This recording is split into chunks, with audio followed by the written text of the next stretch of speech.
uyu wa gatanu igenekezo rya 21 Munyonyo mwaka wa 2025 haratunganijwe icigwa kidasanzwe catunganijwe n'ishirahamwe rihana agatakazi na muntu Tourno la page TLP mu mfunyapfunyo mu cigwa cashikirijwe na Dr Alexis Manirakiza umuhinga mu bijanye n'ubushakashatsi mu by'agateka kazina muntu akaba n'umwigisha muri kaminuza.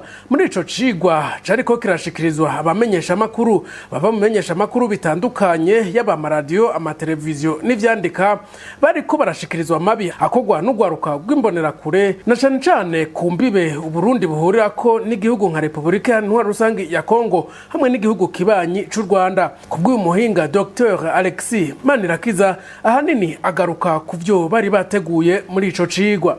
Ivyaha kwankana imvugo ibiba urwanko ugasanga harimwo n'ibindi vyerekeye kwanka abantu ko bagira uruja n'uruza uko amateka abivuga ugasanga barabategereye barabivye ivyo oye ukabisanga rero mu gihugu indani kandi tugaca dusanga birashitse no hanze y'igihugu nko twavyerekanye ugasanga nayo mabi araba cane cane mu gihugu kibanyi ca Republika Iharanira Demokarasi ya Kongo. Ivyo rero nivyo ico cigwa cashoboye kubona yuko urizo mbibe usanga hariho amabi menshi akogwa n'umo n'abanywanyi bamwe bamwe muri abo bita imbonerakure.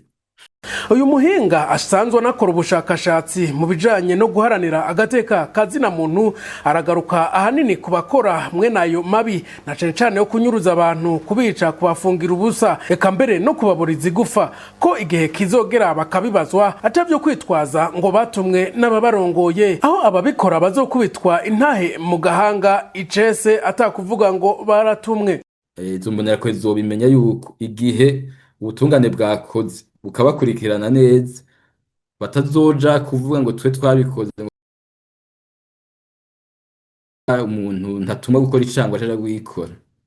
Ivyo rero bateza kumenya yuko nivyashika ubutungane bukora neza kandi ivyo ni ibintu bishobora kuzoshika bamenye yuko ico gihe ari bazokurikirana ku gatwe kabo ku vyaha bakoze babantu babatuma bashobora kubihakana kandi ivyo urumva kizoba ari kibazo kuri bo. Uye barashaka kubona yuko umenga barashigikiwe mugabo birashaka guhinduka abantu bakabihakana hama bagakurikirana mu masentare yo mu Burundi canke n'ayandi.